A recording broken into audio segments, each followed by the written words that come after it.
A single desperate cry from a sinking girl shattered the silence of the Pecos River. And an 8-year-old orphan in a torn white shirt, too big for his tiny body, made a choice that would stop 2 nations from tearing each other apart. Summer 1853, West Texas. Little Tommy McAllister, ragged, barefoot, and alone, pulled the chief's daughter from Quicksand with nothing but a rope and sheer will.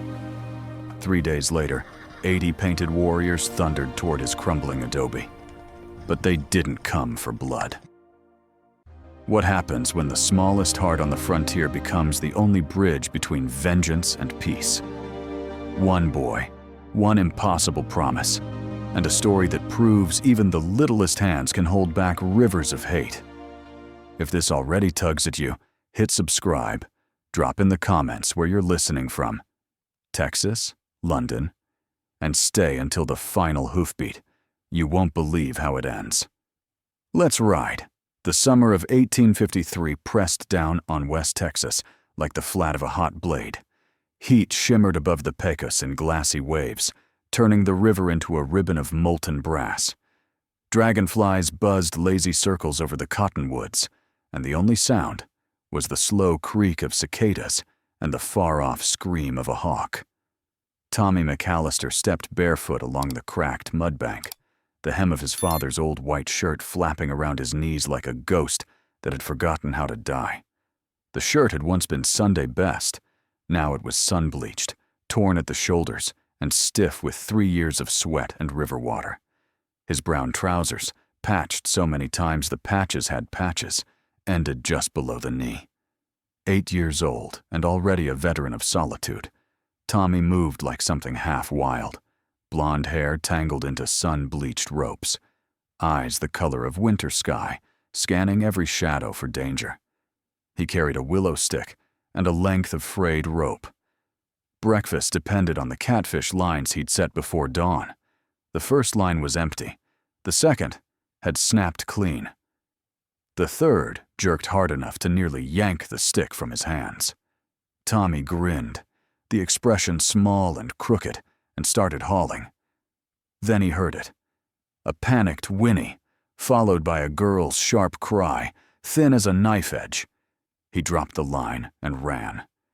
50 yards downstream, where the river made a lazy bend, and the bank dropped into a hidden sink of gray-green mud, a painted pony thrashed in panic. Its reins were tangled around the wrist of a girl sinking fast. She was maybe 12 or 13, skin sun-dark, black hair braided tight with red trade cloth. Her deerskin dress, once fine with quillwork and tiny shells, now clung heavily with mud. Each struggle dragged her deeper. Already the quicksand lapped at her chest. Comanche. The word slammed into Tommy like a rifle butt. He froze. 3 years ago, Comanche arrows had pinned his mother to the wagon wheel. He still woke some nights tasting smoke and hearing his sister's last scream. The girl's eyes found his across the water. Black eyes, wide with terror, but not pleading, never pleading. Just staring, as if daring the world to finish what it started. Tommy's breath hitched. Somewhere behind those eyes, he saw another face. A different Comanche girl, younger, who had sawed through his ropes in the dark and whispered, "Run, white boy," before melting into the night. He dropped the willow stick. The rope in his hands was an old plow line, rough as bark. He knotted one end around the base of a cottonwood root, flung the rest across the 20 feet of sluggish water. It landed short. He yanked it back, coiled, threw again. This time, the loop slapped the mud beside the girl's shoulder. She grabbed it with both hands. Tommy braced his bare heels into the cracked clay, wrapped the rope twice around his narrow waist, and pulled. Nothing. The mud made a greedy sucking sound and took another inch of her. The pony screamed, rearing, tearing free, and bolting up the far bank in a spray of gravel. The girl sank to her chin. Tommy's arm shook. Tears of fury and terror cut clean tracks through the dust on his cheeks. He looped the rope higher, around his chest this time, planted his feet, and leaned back until the fibers burned into his skin. "Come on," he rasped, voice cracking like green wood. "Come on, damn you." Inch by agonizing inch, the mud gave ground. The girl twisted, trying to spread her weight the way Tommy had once seen a trapped calf do. Her fingers bled where the rope sawed them. Tommy's world narrowed to burning lungs, screaming muscles, and the wet pop of suction breaking. Her shoulders cleared, then her waist. Finally, with a sound like a giant drawing breath, the quicksand spat her out. She crawled forward on hands and knees, coughing mud, until she collapsed on solid ground. For a long moment, only the river spoke. The girl rolled onto her back. Mud caked her braids and streaked her face, but the eyes that met Tommy's were fierce and clear. She sat up slowly, untangled a small silver pendant from around her neck. A 5-pointed star hammered thin and bright, and pressed it into his grimy palm. "Nenako," she whispered, the Comanche word for thank you, shaped by a tongue that already knew power. Tommy stared at the star, then at her. His hand trembled. Before he could speak, she was on her feet, whistling sharply. The painted pony trotted back, ears flicking. She vaulted onto its bare back with the ease of someone born in the saddle, looked down at the ragged white boy once more, and was gone, swallowed by the heat and the mesquite. Tommy stood alone on the bank, river water drying on his skin. The silver star clenched so tight, it cut half moons into his palm. He didn't know her name. He didn't know that 3 dawns from now the horizon would blacken with warriors. He only knew the weight in his hand was heavier than any catfish he'd ever caught, and that something vast and terrible had just begun.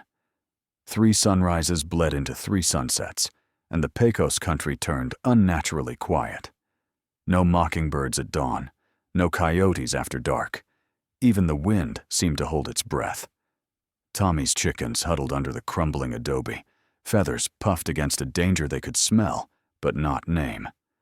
The boy moved through his chores like a ghost in that oversized white shirt, jumping at every cottonwood shadow. The silver star now hung on a rawhide cord around his neck and burning cold against his chest. On the second night, he woke with his heart hammering, certain he'd heard the low thunder of many hoofs. Nothing. Only heat lightning flickering over Mexico Way. He clutched the star pendant so hard the edges drew blood. Dawn of the 3rd day broke red as fresh liver. Tommy stepped outside with the old Spencer carbine, too big for him, the one his father had carried across the plains. The barrel shook against his shoulder as he scanned the empty prairie. Nothing moved except heat devils dancing on the horizon. Then the ground itself began to tremble. It started as a faint pulse under his bare soles, grew into a steady drum, then into a rolling earthquake that rattled the tin cup off the porch rail. Dust rose in a long brown wall north of the river. Through it came riders, rank after rank, silent as wolves, close enough now that Tommy could see the red and black war paint streaking their faces, the eagle feathers whipping from braided scalp locks, the lance tips catching the sun like shards of ice. 80, maybe more. An ocean of muscle and horseflesh flows straight toward his crumbling adobe. At their head rode a man carved from ironwood and old scars. Silver streaked his temples, but his back was straight as a lance shaft. Black Wolf, the name whispered in every settlement from the Llano to the Rio Grande. And on a smaller paint pony beside him rode the girl, face now painted half black, half yellow, eyes locked on Tommy, with the same fierce clarity he remembered from the mud. The war party halted 50 yards out in perfect silence. Horses blew and stamped, but no one spoke. The only sound was the creak of leather and the distant scream of a single hawk overhead. Tommy's knees wanted to fold. The carbine felt heavier than sin. He was 8 years old, barefoot, shirt flapping like a surrender flag, standing between the Comanche nation and the only home he had left. The girl swung down first. She walked forward alone, moccasins making no sound on the baked clay. When she was 10 paces away, she stopped, raised her chin, and spoke in clear frontier English, edged with authority no 12-year-old should possess. My father, Black Wolf, war chief of the Quahati and Kiowa Comanche, has come to answer a life debt, her voice carried to the farthest rider. 3 days ago, a white boy pulled me from the hungry earth when any other would have watched me die. My father does not forget. Behind her, Black Wolf dismounted with the slow dignity of a man who had never needed to prove anything to anyone. He stood a head taller than the warriors around him, chest crossed with old bullet scars and a necklace of grizzly claws. His eyes, black and unreadable, fixed on Tommy like a hawk measuring the distance to a rabbit. Tommy's mouth went dry as alkali. The carbine barrel dipped until it pointed at the dirt between his toes. Black Wolf spoke then, voice deep as a drum carried on the wind. The girl translated without looking away from Tommy. He says the boy who wears the star of my daughter now carries the life of the chief's blood in his hands. Such a debt is heavier than mountains. It must be weighed, measured, and answered. A ripple went through the warriors. Lances rose and fell once in perfect unison, a salute sharp as rifle fire. Tommy felt the world tilt. The silver star burned against his skin like a brand. He had saved one life and somehow summoned an army to his doorstep, and from the way Black Wolf's gaze never wavered, the chief had not yet decided whether that army would ride away in peace or ride over the bones of a boy too small to even hold a rifle steady. Black Wolf raised one hand, palm forward, and the entire war party went still as stone. From the ranks rode 4 warriors carrying a rolled buffalo robe, the color of fresh blood. They spread it on the ground between the chief and the boy. On it lay gifts no white child had ever been offered: a small bow of Osage orange, arrows fletched with wild turkey feathers, a knife with a blade of Spanish steel, and a pony bridle worked in red and white quills that caught the sun like fire. Little Star stepped onto the robe and spoke again, every word deliberate. My father says the boy who pulled a star from the jaws of death is no longer an orphan of the White Road. He is now boy who pulls star from death. From this sunrise forward, any hand raised against him is a hand raised against the Quahati. Our lances will answer. A low rumble rolled through the warriors, part growl, part oath. Black Wolf spoke again. Little Star translated, voice steady but eyes burning. He offers 2 paths. First, you stay on this ground. It becomes holy ground. No Quahati horse will cross the Pecos to raid within 50 miles. Your well, your chickens, your graves, all untouched by Comanche iron. Second, you ride with us tonight to the big camp on the Llano Estacado. You will eat at my father's fire, learn the bow and the lance, and run with the wolf pack. You will be my brother in the eyes of the people. The silence that followed was so complete, Tommy could hear his own heart hammering against the silver star. He looked at the gifts, at the sea of painted faces, at the chief, whose shadow alone could swallow him whole. Then he looked past them to the 3 raw mounds under the lone mesquite where his family lay. The wind lifted the ragged tail of his white shirt like a flag of surrender he refused to raise. I can't leave them, he said, voice cracking but clear enough for the front rank to hear. Not Ma, not Pa, not Ellie. Little Star's eyes flickered, something raw and quick as lightning. She turned to her father and spoke rapid Comanche. Black Wolf listened without expression, then gave a single nod. She faced Tommy again. Then the first path is yours. But hear this, boy who pulls star from death. The white men at Fort Davis are gathering rifles. They speak of burning the Quahati camps before the moon is full. They will come here first, to the boy who feeds Comanche ponies at his well. When they come, you will stand alone between two fires." She paused, then stepped closer, close enough that Tommy smelled sage smoke in her braids. "Stay if you must, but tonight, 10 warriors remain to guard your sleep. Tomorrow, my father returns for your final word." Black Wolf mounted without another word. The war party wheeled as one, dust boiling up like brown smoke, and thundered north until only 10 riders stayed behind, silent shadows dismounting to make cold camp a respectful 100 yards from the adobe. Night fell hard, and suddenly, the 10 warriors sat in a half-circle around a fire no bigger than a hat, faces unreadable in the glow. Little Star remained, squatting beside Tommy on the porch step, sharpening a small knife by starlight.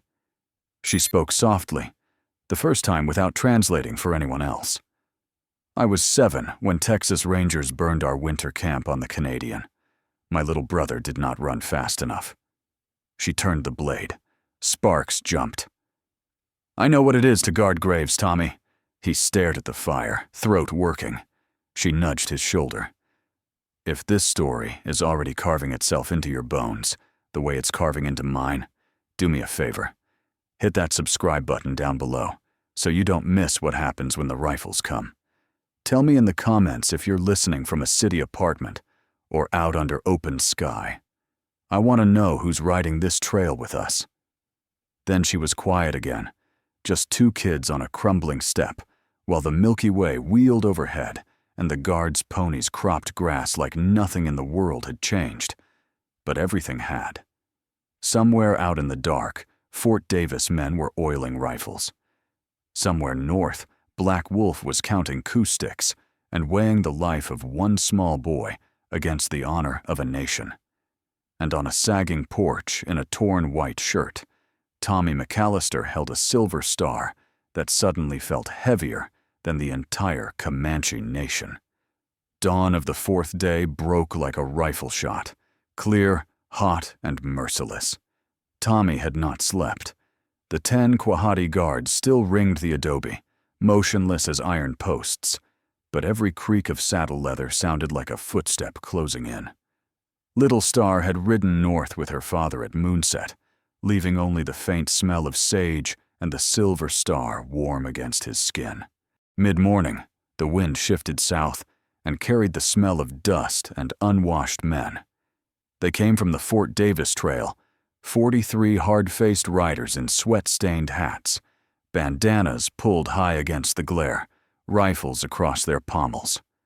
Leading them was Captain Reed, a tall man with a burn scar that pulled one eye into a permanent squint.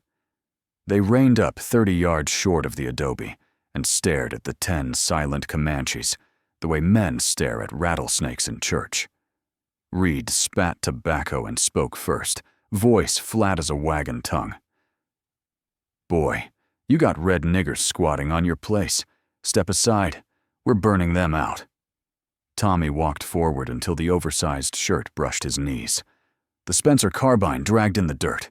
He hadn't the strength to shoulder it anymore. "They're here because I asked them," he said, his small voice carrying farther than it had any right to. "They leave when I say." Laughter rippled down the line, ugly and short. Reed leaned on his saddle horn. "Kid, you're either touched in the head or you've gone Injun.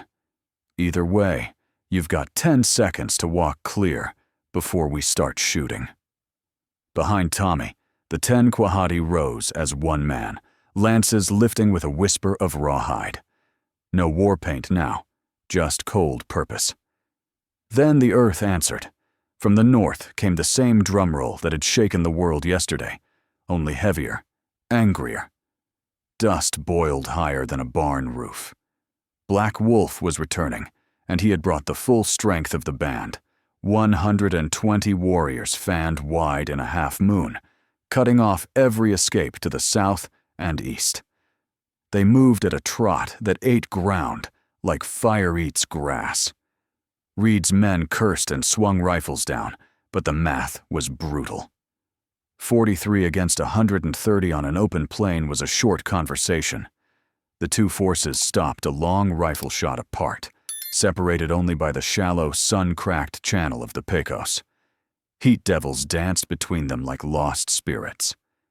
Black Wolf rode forward alone until his pony's hooves splashed the water's edge. He carried no rifle, only a lance feathered in scarlet. Little Star rode at his stirrup, face once again painted for war. Reed spurred forward to meet him, stopping on the opposite bank. For a long moment, the only sound was the river's lazy gurgle and the creak of leather. Reed spoke first, loud enough for both sides to hear. "This land belongs to Texas now. Your people forfeited it when you raided the settlements. We're taking it back."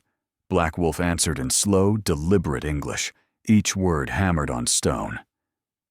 "This river drank my grandfathers before your grandfathers left their ships. You draw lines on paper. We draw them in blood." Reed's hand drifted toward his holster. Tommy felt the moment like rawhide pulled over a saddle frame. One twitch, one nervous finger, and the Pecos would run red for days. He dropped the useless carbine and ran, bare feet slapping hot sand, shirt flapping like a broken sail. He sprinted straight into the open ground between the armies. He skidded to a stop in the dry riverbed, arms out, silver star flashing in the sun.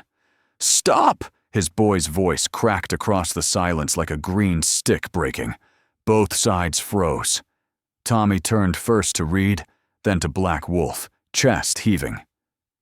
"You want more graves?" he shouted at the white riders. "You want more kids digging holes too small for coffins?" He whirled to the Comanches. "And you're gonna kill everybody because some fools talk big? Little Star told me about her brother on the Canadian. You want more of that?" He yanked the silver star from around his neck and held it high, the chain cutting into his fist. "This is what I got for pulling her out of the mud. Not land, not scalps, just this. And I'm keeping it, which means I'm keeping her alive, and you alive, and all of us alive." The wind carried his words to the back ranks. Reed's scar twitched. Black Wolf's lance lowered a fraction. Tommy stood alone in the riverbed, 8 years old, and shaking like a leaf in a dust devil, the only living thing between two storms about to collide. The sun hammered straight down, turning the dry riverbed into a skillet. Tommy stood dead center, shirt plastered to his ribs with sweat, silver star clenched so tight, the chain cut red grooves across his palm.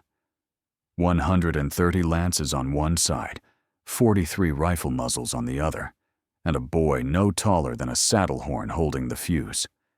Black Wolf spoke first, voice rolling across the water like distant thunder. "Boy who pulls Star from death, step aside. Blood calls for blood." Tommy didn't budge. Reed hawked and spat into the dust. "Kid, you're fixing to get yourself and every one of us killed. Move!" Still nothing. Little Star nudged her pony forward until she stood even with her father. She looked down at Tommy, eyes fierce, then did something no one expected. She swung off and walked into the riverbed beside him, bare feet in the hot sand, a small hand closing over his fist that held the star.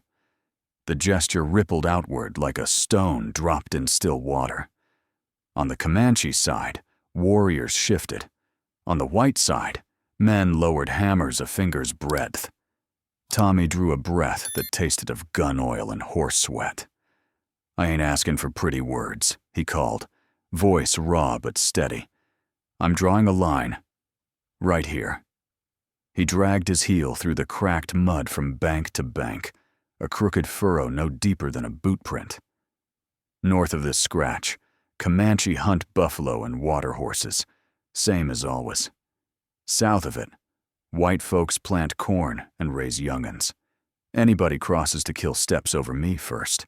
Reed barked a laugh that died quickly. "You think a mark in the dirt stops bullets?" "No, sir," Tommy answered. "But it gives folks time to remember they got choices." Black Wolf studied the boy for a long moment, then the line, then the men behind Reed. He raised his lance and drove the iron point into the riverbed exactly on Tommy's scratch. The shaft quivered like a judge's gavel. Reed stared at the lance, scar twitching. One of his riders, a raw-boned farmer with a new Winchester, started to lift it. Reed's hand clamped down on the barrel and forced it earthward. "Any man fires now answers to me," Reed said, loud enough for his whole line to hear. "We came to protect settlers, not slaughter children." Silence stretched, thin as wire. Black Wolf spoke again. Little Star translated without looking away from Tommy. "My father says the boy has drawn the line with a brave heart. The Quahati will ride north of it and keep the peace so long as the white men keep south. Disputes come to the boy first, before iron speaks. Break this, and the river runs red from here to the Gulf." Reed removed his hat, wiped sweat, and stared at the lance still humming in the dirt. Finally, he nodded. Once. "We'll hold the same. Word of a Texan." He reached down, unbuckled his own knife, and tossed it hilt first into the furrow beside the lance. The blade buried itself in the guard. Little Star pulled a small rawhide pouch from her belt and laid it on the line, a gift of parched corn and pemmican.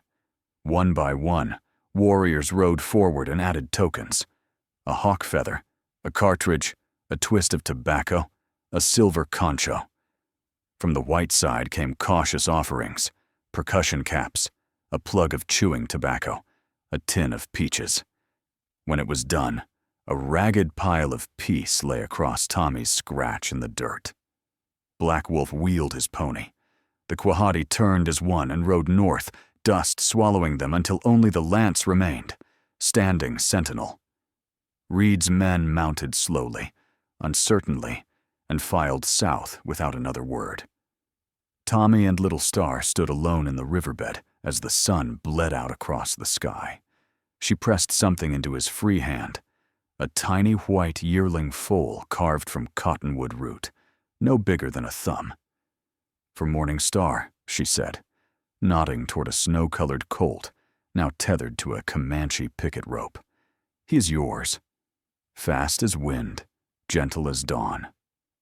Tommy looked at the colt, at the lance, at the line already softening under the evening breeze. Little Star mounted, paused, and for the first time smiled, quick and fierce. "Ride proud, little brother. The Pecos has a new name now: Boy Who Pulls Star River." She wheeled and was gone. Tommy stood until full dark, barefoot in the cooling sand, shirt flapping around his knees, Silver Star catching the first starlight. Behind him, the adobe waited, small and poor and safe. Ahead, the plains stretched wide and dangerous and, for the first time in years, quiet. He was 8 years old, an orphan, a Comanche blood brother, a Texas peacemaker.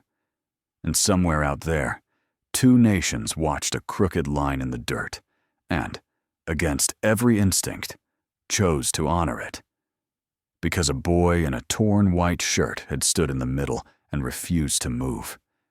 The dust has settled along the Pecos, and one small boy in a ragged white shirt just proved that even the fiercest hate can be stopped by a single brave heart.